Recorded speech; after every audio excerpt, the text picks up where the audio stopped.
L'émission d'actualité de Peacock, Le Diable sous les traits de John Wayne Gacy, dépasse le simple surnom de clown tueur. Quelle part de cette histoire est vraie et laquelle est embellie pour la télévision? Cela aide à distinguer les faits de la fiction. Nous allons parler avec Karen Conte, l'avocate de Chicago, qui a passé des heures avec John Wayne Gacy lors de ses derniers recours en appel dans le couloir de la mort. Bienvenue dans Sidebar par Law & Crime, je suis Jesse Weber. La dernière plongée de Peacock dans le True Crime Devil in Disguise, John Wayne Gacy, est arrivée. Et elle cherche à faire quelque chose de très différent des autres émissions qui se sont concentrées sur des tueurs en série ou le True Crime. Qu'est-ce qu'elle fait de différent? Selon le résumé sur Peacock, cette mini-série ne se limite pas aux clowns tueurs monstrueux que nous croyons connaître. Mais au lieu de cela, elle, je cite, dévoile les couches tordues de la vie de Gacy tout en intégrant les histoires bouleversantes de ses victimes, explorant le chagrin, la culpabilité et le traumatisme de leurs familles et amis et exposant les défaillances systémiques, les occasions manquées et les préjugés sociétaux qui ont alimenté son règne de terreur. La série avec Michael Cherniss en Gacy promet une approche vraiment très sensible. En fait, Michael Cherniss n'a accepté de participer à la série qu'après que le showrunner Patrick McManus lui a promis qu'aucun meurtre ne serait montré à l'écran. C'est très différent de ce qu'on a vu dans d'autres programmes, n'est-ce pas? Michael Cherniss a confié à Vanity Fair « Je ne voulais surtout pas participer à quelque chose qui glorifiait cela. » John Gacy. La série évoque l'homme, ses victimes et l'enquête. Mais bien sûr, la question se pose, chaque fois que nous avons un programme comme celui-ci, quelle part de cette histoire glaçante est vraie? Qu'est-ce que la série a réussi ou raté? Nous en parlerons plus tard en invitant quelqu'un. Karen Conte, avocate de Gacy lors de son dernier appel dans le couloir de la mort, a passé des dizaines d'heures avec lui et nous livre un aperçu de la véritable histoire de John Wayne Gacy. Revenons au début. Que savons-nous de ce tueur en série? Imaginez Chicago dans les années 70, dans la banlieue tranquille de Norwood Park Township. John Wayne Gacy était l'homme que tout le monde semblait connaître. C'était un entrepreneur en bâtiment prospère, un capitaine de circonscription démocrate, le type qui organisait même des fêtes de quartier. Et il était surtout connu pour être ce clown. Pogo le clown divertissait les enfants dans les hôpitaux et lors des défilés.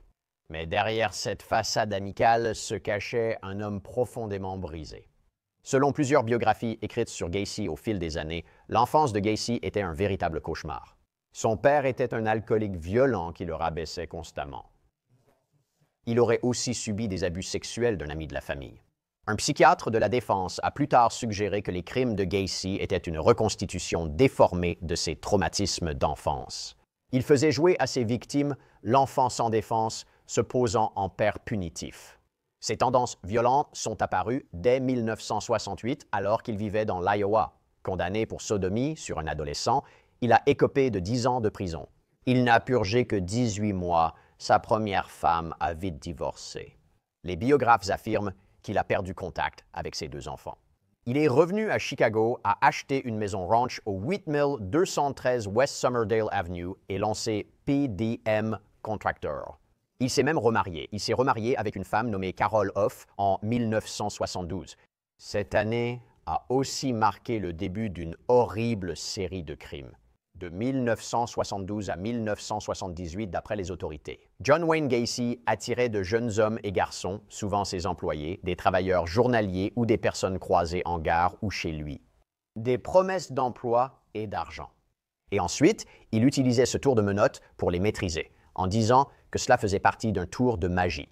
Au final, il les agressait et les étranglait. C'est horrible. Et selon le Chicago Tribune, sa première victime connue était Timothy Jack McCoy, âgé de 16 ans, en 1972. Sa dernière victime aurait été Robert Piest, 15 ans, en 1978. Et c'est la disparition de Piest, d'ailleurs, qui a finalement fait s'effondrer ce château de cartes. Le 11 décembre 1978, Piest a informé sa mère qu'il allait voir l'entrepreneur John Gacy pour un emploi à la pharmacie, mais il n'est jamais rentré. Sa mère, Elizabeth, a déposé un rapport de disparition cette nuit-là, déclenchant une enquête qui a finalement ciblé Gacy. La police l'a surveillé et a obtenu un mandat de perquisition.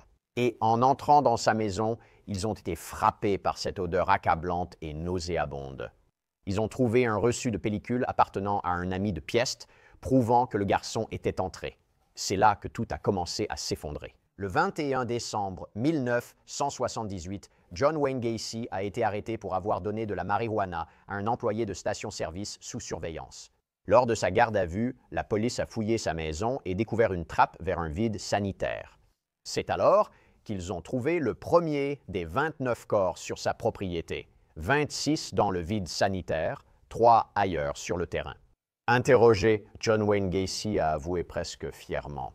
Il a dessiné une carte pour la police, détaillant où les corps étaient enterrés.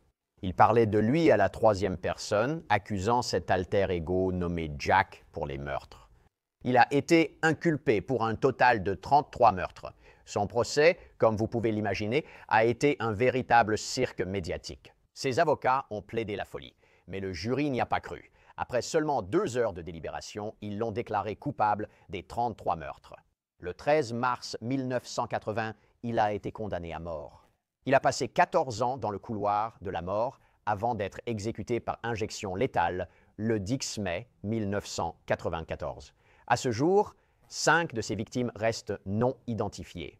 Alors maintenant que nous avons revisité la véritable histoire, la question est, qu'en est-il de la version de Peacock, n'est-ce pas? Qu'est-ce que le diable en disguise John Wayne Gacy?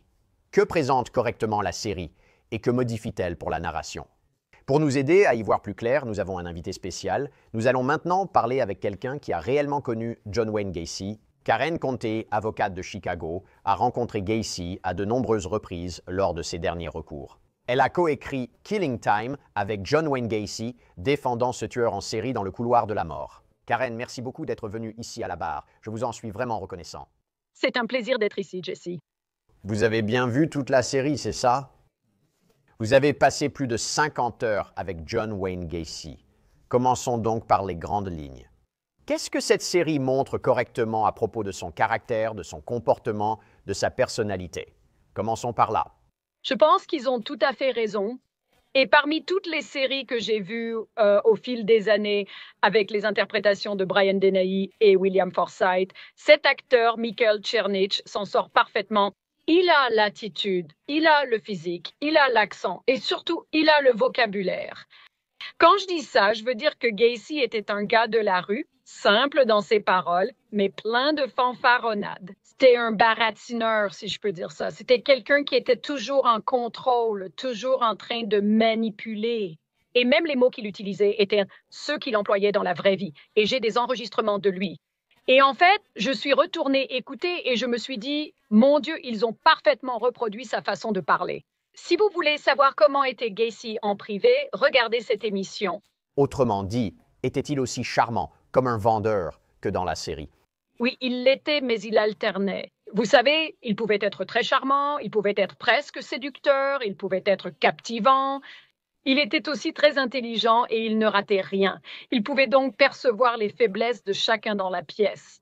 Il vous posait des questions très précises. Et ce n'était pas parce qu'il était intéressé, c'était pour savoir comment il allait utiliser cela contre vous ou pour obtenir ce qu'il voulait, ce qui est un comportement typiquement antisocial, un trait de caractère et aussi narcissique, ce qu'il était dans les 2 cas.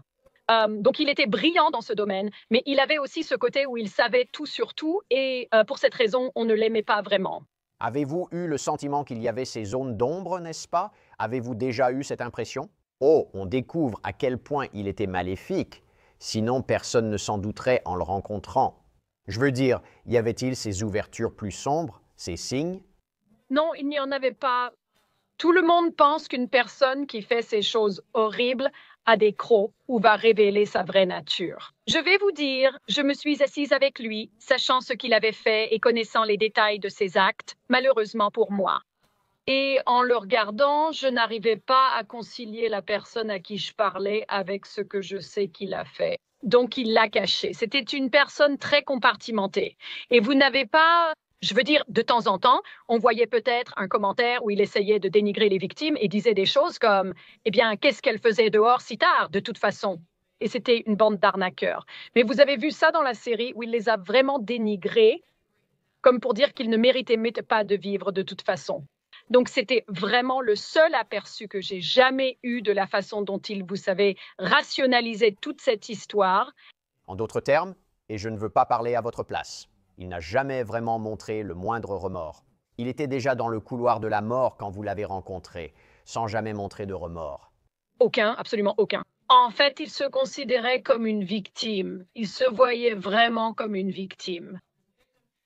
Et vous voyez dans la série où, vous savez, il parle à son avocat lors du procès et il dit en gros, oh, j'ai tué ce type en légitime défense. Oh, celui-là voulait mon argent. Il m'a fait ça 33 fois, n'est-ce pas? Donc c'est juste surréaliste de voir ça à nouveau après toutes ces années. Qu'il ait traversé la même chose? Je veux approfondir ici et voir ce qui est vrai ou non. Il y a sans doute eu des libertés créatives. Donc la série commence avec la disparition de Robert Paste, n'est-ce pas? Ce garçon de 15 ans, dont la disparition d'ailleurs a finalement révélé la double vie de Gacy. Tout cela est vrai. Je veux dire, c'est bien celle-là qui a complètement ouvert cette affaire, non? Oui, je pense que c'était assez fidèle. Je ne vois rien dans cette représentation qui n'était pas exacte. Ah, la pauvre mère, c'est son anniversaire. Elle va chercher son fils, son beau-fils de 15 ans, qui essaie de trouver un travail et qui travaille dans une pharmacie. Elle est sur le parking, il n'est pas là. Elle ignore pourquoi Gacy l'a emmené et lui a dit « On va te trouver un travail ». Lorsqu'elle est rentrée chez elle, il était sans doute déjà torturé. Donc oui, c'était très exact. Et Robert Piest est la raison pour laquelle Gacy a finalement été arrêté. Et c'est la mère qui a insisté pour que la police aille là-bas enquêter. Et c'est quelque chose, l'affaire de Robert Piest, dont tu parles de façon très vivante dans ton livre. Que signifie pour toi l'histoire de Robert? Je dois te dire, tu sais, ce n'est pas parce que j'ai représenté quelqu'un qui a fait ces choses horribles que je n'ai pas de compassion pour les victimes. Bien sûr, j'en ai et je représente régulièrement des victimes dans diverses affaires. Donc, pour une raison quelconque, il y avait un lien avec lui. J'ai représenté Gacy. Vous savez, quand je venais juste de sortir de la faculté de droit, mais quand il commettait ses crimes, j'étais au lycée. Donc, c'était le croque-mitaine en grandissant à Chicago. Pour une raison inconnue, j'ai ressenti un lien avec Peace car il avait mon âge et était dans ma classe au lycée. C'était un garçon avec qui on aurait aimé sortir pour une raison quelconque. Il me hante, mais pas Gacy. Gacy ne m'a jamais effrayée. Mais j'ai toujours eu l'impression, qu'est-ce que j'aurais pu faire pour sauver ce garçon? Je sais que ça paraît ridicule, mais est-ce que ça aurait pu être évité? Est-ce que la vie de ce garçon aurait pu être sauvée? Et vous savez, c'est juste quelque chose qui me hante. Non, je comprends.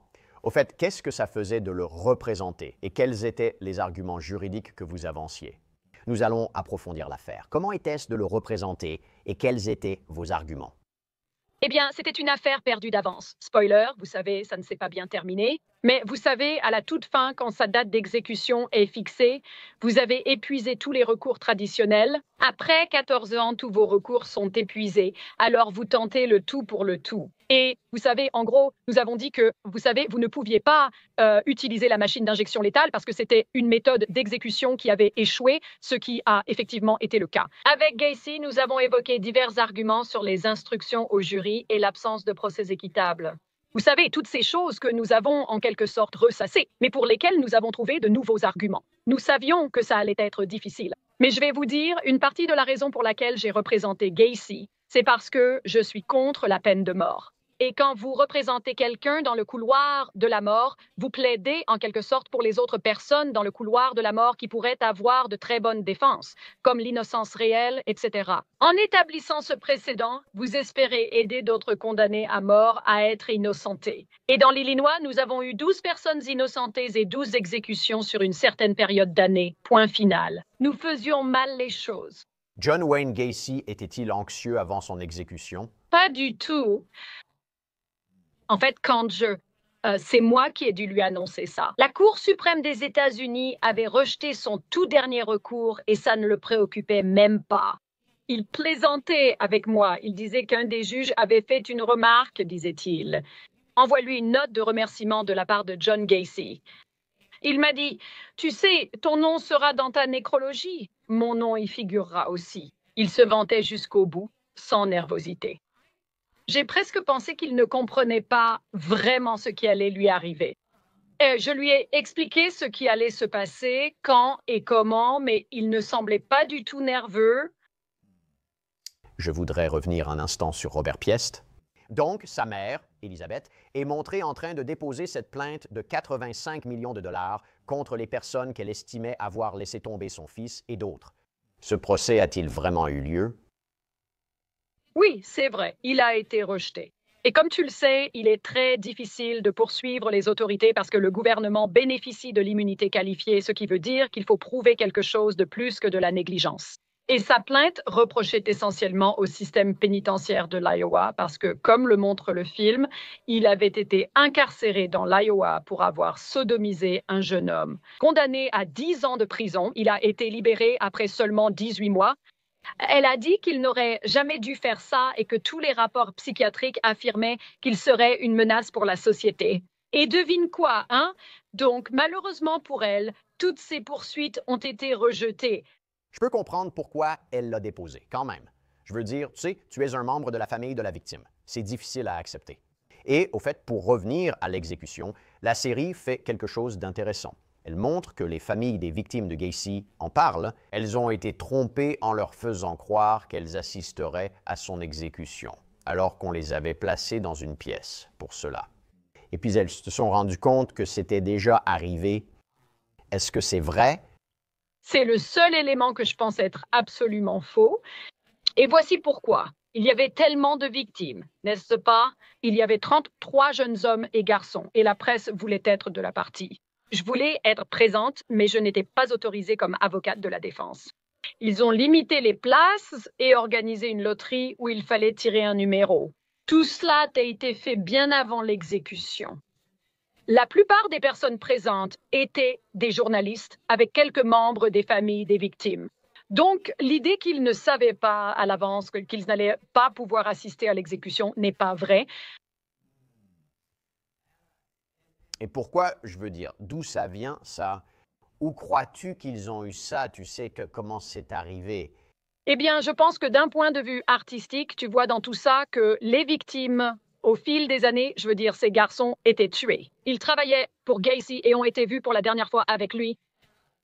La police ignorait les appels des parents. Un parent a appelé une centaine de fois pour dire que Gacy avait été vu pour la dernière fois avec son fils. Il refusait d'y être mêlé. Il sodomisait de jeunes garçons, puis était arrêté, mais les charges tombaient. Un vrai cauchemar. Donc, je pense que ce que les producteurs et les réalisateurs essayaient de montrer, c'est que les victimes ont vraiment été lésées dans cette histoire. Au début, à l'époque où on aurait dû, vous savez, enquêter sur les cas de ces jeunes hommes, ils n'ont même pas pu assister à l'exécution de Gacy, qu'ils espéraient pour trouver un peu de réconfort ou de clôture. Je pense qu'ils ont pris des libertés, mais on leur a refusé cette chance. Je crois qu'ils le savaient déjà. N'est-ce pas? Parlons des victimes. Un détail très troublant mentionné dans la série est ce qu'on appelle le tour des menottes. Donc la série l'explique un peu de cette façon. Gacy l'a décrit aux enquêteurs, convainquant ses victimes de s'attacher les poignets avant de les tuer. Est-ce exact? C'est exact, oui. D'accord. Ah oui, oui, il le ferait, il le ferait. Ce serait une blague. Ah, il dirait « Hé, c'est le tour des menottes ». Il le ferait sur lui-même et il dirait « D'accord, regardez, je m'en suis sorti, non? Maintenant, essaie ». Et le pauvre gamin mettait les menottes. Et l'astuce, c'était qu'il les contrôlait maintenant. Donc, tu vois, c'est comme ça qu'il devait faire. Gacy n'était pas très grand, environ 1,73 m à 75 et pas particulièrement costaud. Et certains de ces jeunes hommes étaient, tu sais, ils étaient jeunes et ils étaient, tu sais, ils auraient pu se défendre sans les menottes. Donc oui, c'est vrai. Alors que tu tentes de comprendre ces crimes et ces actes, il y a on entend ce Gacy fictionnalisé comme s'il faisait référence à cette version plus sombre de lui-même, à cet autre côté. Jack Hanley, est-ce que c'est quelque chose, un nom qu'il t'a déjà mentionné, cet alter ego, quelque chose comme ça? Donc, au moment où je l'ai représenté, il était très institutionnalisé et il avait déjà élaboré sa propre vision de la façon dont il voulait être perçu. Donc, il ne m'a jamais parlé de ces choses-là. J'ai probablement lu une trentaine de centimètres de rapports psychiatriques et certains des psys disaient oui. Je crois vraiment qu'il avait cette double personnalité, et presque un truc de type schizophrène où il entrait dans ce mode Jack Hanley. C'était un policier venu aider les garçons, mais ils sont montés dans sa voiture. Et puis, vous savez, là, il était le bon John, l'homme de famille et l'homme d'affaires travailleur. Je ne suis pas sûre d'adhérer à l'idée qu'il avait une double personnalité. Je pense qu'il avait un côté sombre et je pense que certains des garçons qui se sont échappés ont dit qu'il y avait quelque chose qui passait dans ses yeux. Il avait ce regard sombre, ce regard vide quand il entrait dans son mode de torture. Et je crois que vous entendez cela de la part d'autres personnes qui sont victimes de tueurs et de violeurs. Donc, une personnalité divisée? Non, mais il y avait clairement deux facettes chez lui. Qu'est-ce que vous pensez qui l'a poussé à faire ça? Oui, n'est-ce pas la grande question? Et c'est l'une des choses auxquelles j'ai pensé pendant des heures et à laquelle je pense encore. Ben, je pense que c'est à la fois la nature et l'éducation. Il a grandi dans une maison très traditionnelle des années 40-50 avec un père qui travaillait et une mère plutôt passive. Le père était alcoolique et violent, c'est certain. Pourtant, beaucoup ayant ce passé ne tuent pas 33 garçons. Je pense qu'il savait très jeune qu'il était homosexuel et qu'il a grandi dans une famille catholique stricte. Et à cette époque-là, l'homosexualité n'était pas, vous savez, n'était pas acceptée. Et il a essayé de nier qui il était. Je crois qu'il a confondu sexualité et violence. Et je pense que peut-être ce qu'il faisait, c'est que à chaque fois qu'il tuait un jeune homme qui pensait être homosexuel, il tuait une partie de lui-même. C'est ce que je pense. C'est une perspective intéressante. Non, c'est intéressant de voir les choses ainsi. Pour beaucoup, John Wayne Gacy évoque surtout le clown, c'est l'essentiel. J'aimerais analyser cela car la série montre Gacy en clown lors de parades, fabriquant des ballons et visitant des hôpitaux pour enfants. Et il cache en fait ce côté plus sombre, je veux dire. Dans la série, il dit en gros, se maquiller en clown était aussi relaxant que boire de l'alcool. La représentation du clown dans ce programme était-elle fidèle à la réalité? Je pense que c'était très fidèle. Gacy était très fier de son activité de clown. Et pour que ce soit bien clair pour vos téléspectateurs, je veux dire, il n'a jamais enlevé de garçon lorsqu'il était déguisé en clown. D'accord. Évidemment, je veux dire, les gens n'iraient probablement pas monter dans une voiture avec un homme déguisé en clown. C'était juste une activité à côté pour lui. Et je pense qu'il y avait quelques éléments. Je crois que cela lui donnait l'image d'un homme bien, ce qu'il aimait, une personne charitable donnant de son temps. Je pense aussi que cela masquait son côté sombre et je crois que ça lui permettait de faire des choses qui n'auraient peut-être pas été acceptables. Dans la série, non, il explique qu'en costume de clown, il peut toucher des femmes et faire diverses choses parce qu'il est anonyme. Je crois que Gacy aimait ce masque qui lui permettait à lui et à sa part sombre de rester caché pendant ses actes. Mauvaise pensée maléfique, je suppose. Ouais, il aurait soi-disant dit « les clowns peuvent s'en tirer avec un meurtre », non? Et c'est une partie intéressante parce que l'émission met en avant comment il y avait ce biais policier envers les jeunes hommes, en particulier les homosexuels, qui a permis à Gacy de continuer à tuer pendant des années. Je veux dire, à ton avis, est-ce que c'est vrai? Y avait-il un biais systémique, un préjugé qui a permis à Gacy d'échapper à la capture pendant un certain temps? La série a-t-elle bien adapté cette partie? Je pense qu'ils l'ont vraiment bien fait. Je pense que pour la première fois, c'était vraiment juste. Cela souligne que les forces de l'ordre ne croient pas ou ne s'occupent pas des victimes. Rappelez-vous, à l'époque, l'homosexualité pouvait faire perdre son emploi et restait illégale dans certains lieux. Donc la police était vraiment méprisante envers beaucoup de ces garçons. Et John Wayne Gacy a très bien su manipuler la police. Oh, ce gamin était un fugueur. Oh, c'était un prostitué. Il était homosexuel. Des jeux brutaux. C'est juste ce que font ces gamins. Il était très doué et la police l'a cru parce que c'était une personne respectable dans la communauté, bien connectée politiquement et qui gagnait bien sa vie. Et il les a convaincus que ces enfants ne valaient pas la peine d'être investigués et je trouve ça vraiment triste. Et je pense qu'on doit garder cela à l'esprit quand on voit des gens commettre des crimes et ne pas victimiser davantage les victimes en fonction de leurs circonstances. Oui, quand John Wayne Gacy a été arrêté en décembre 1978, les détectives ont trouvé 26 corps sous sa maison, à seulement quelques pas des fenêtres de ses voisins. L'acteur Michael Chernys a confié à WBEZ Chicago que le décor imitait un quartier typique près d'un aéroport, propre, banal, effrayant avec le recul. Tu sais, si Karen? La série montre comment Gacy était profondément intégré dans sa communauté, faisant du bénévolat, organisant des fêtes et rencontrant même la première dame Rosalynn Carter. Tout cela était authentique, n'est-ce pas?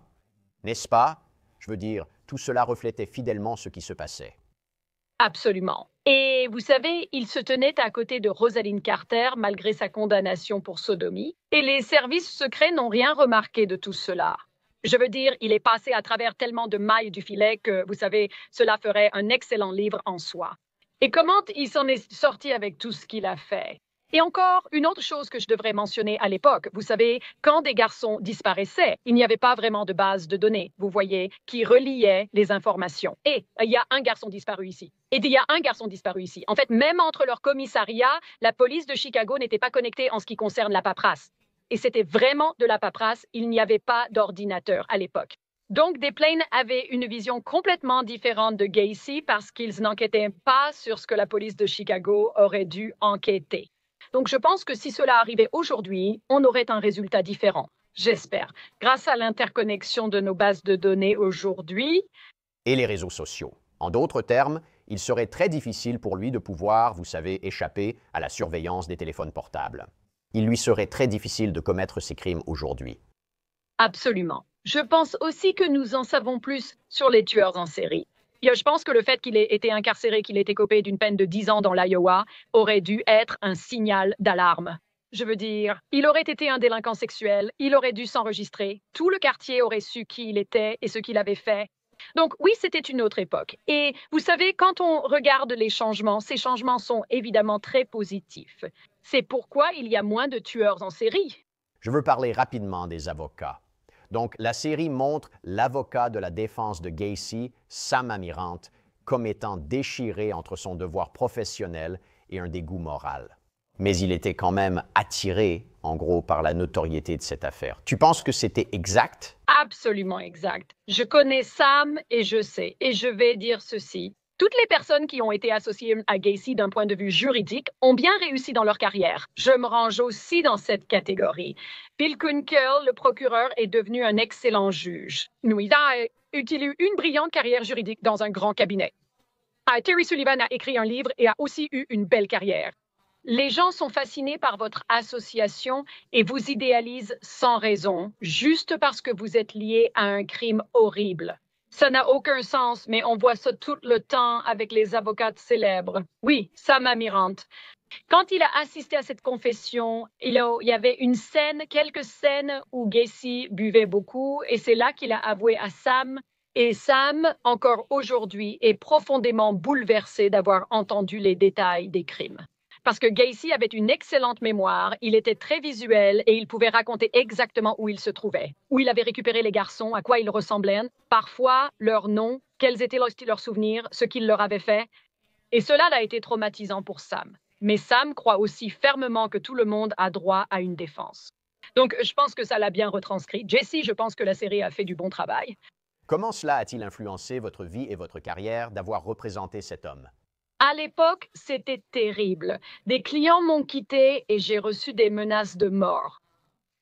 Mais après, c'était plutôt comme si j'étais une curiosité. C'était du genre, « Hey, elle a représenté John Gacy. » C'est dégoûtant, mais comment c'était, n'est-ce pas? Tout le monde veut savoir comment c'était. Alors, j'ai utilisé ça à mon avantage. Bien sûr que je l'ai fait. Et je suis allée enseigner à la faculté de droit. J'ai enseigné la peine de mort, ce qui était une très bonne chose à faire. Vous savez, j'ai fait beaucoup de commentaires juridiques. J'ai une émission de radio à Chicago parce que j'ai pris l'habitude de parler à la presse. J'ai écrit un livre. Et donc, vous savez, je pense que cela a vraiment été bénéfique pour ma carrière. Étonnamment, je ne trouve pas mauvais que de jeunes avocats défendent un tueur en série. Mais cela m'a aussi rendue résiliente. Cela m'a rendue immunisée contre les gens qui disent du mal de moi, qui me dénigrent, même encore aujourd'hui. Après la diffusion, je suis sûre de recevoir des lettres de haine du monde entier. J'ai appris à l'accepter. Eh bien, non. Écoutez, vous êtes un excellent avocat et vous avez développé cette expertise, malheureusement, sur une certaine catégorie de personnes, ce qui est intéressant. Parce que, et corrigez-moi si je me trompe, vous avez établi des comparaisons entre John Wayne Gacy et Rex Herman, n'est-ce pas? Le tueur en série de Gilgo Beach, le suspect de Gilgo Beach. Quel parallèle pour ceux qui ignorent? Oui, tout d'abord, Gacy était un homme de famille, comme Rex Harriman. Gacy travaillait dans la construction. Rex Harriman était, lui, architecte. Ils vivaient ensemble autour de une grande ville, New York, pour le tueur de Gilgo Beach, Gacy, Chicago. Et ils ciblaient tous les deux des personnes dont personne n'allait signaler la disparition. Pas tous, car Rob Piest avait une famille très soudée. Je pense qu'il a simplement été négligent à ce moment. Mais beaucoup des personnes que Gacy a trouvées étaient des fugueurs, des gens dans une gare routière Greyhound, peut-être des personnes sans argent, donc ils se prostituaient. Et nous savons que le meurtre de Jill Galbeach est passé inaperçu parce que toutes ces victimes étaient des travailleuses du sexe. Et vous savez, elles disparaissaient toutes dans cette même zone, pourtant personne ne faisait rien à ce sujet.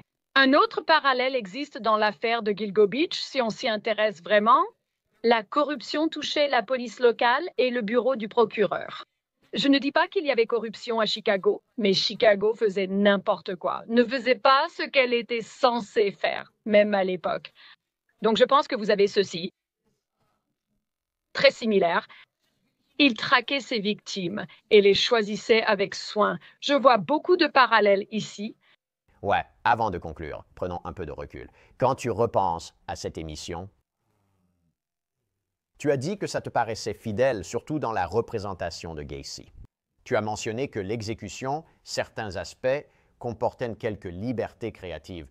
Y avait-il autre chose qui t'a semblé exagéré, trop dramatisé, des éléments qui t'ont dérangé? Quoi? Qui n'étaient pas tout à fait vrais?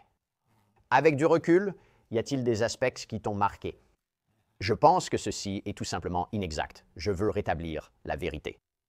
Je ne crois pas qu'il y ait eu d'exagération, ce qui en fait un bon reportage, car la violence n'apparaissait pas. Vous savez, ils auraient pu montrer la violence, mais nous n'avons pas besoin de voir ça. On sait que cela était centré sur les victimes. Je pense vraiment que la partie sur les victimes, où ils montraient les enfants avant que Gacy ne les enlève. Avoir des relations, avoir un travail, avoir des aspirations et faire des erreurs. Je pense qu'une partie a été romancée, car comment pourraient-ils le savoir? Ils ne le savent sans doute pas.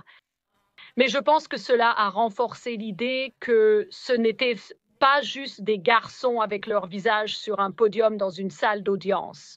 C'était des enfants qui avaient des choses à faire dans leur vie et des parents qui se souciaient d'eux. Et je pense que même si cela a été romancé, cela a ajouté à l'importance de cette série. Eh bien, Karen, écoute, je te remercie vraiment d'avoir pris le temps de venir ici et d'essayer de séparer la réalité de la fiction et d'expliquer un peu plus ton expérience avec John Wayne Gacy. Si quelqu'un est intéressé, je recommande ton livre Killing Time with John Wayne Gacy. Merci beaucoup, Karen Conti. Je t'en suis très reconnaissant. C'est un plaisir, Jesse. Prends soin de toi. Et c'est tout ce que nous avons pour vous pour l'instant ici sur Sidebar. Merci beaucoup à tous de nous avoir rejoints. Et comme toujours, abonnez-vous sur YouTube, Apple Podcasts, Spotify ou que vous écoutiez vos podcasts. Vous pouvez me suivre sur X ou Instagram. Je suis Jesse Weber. À la prochaine.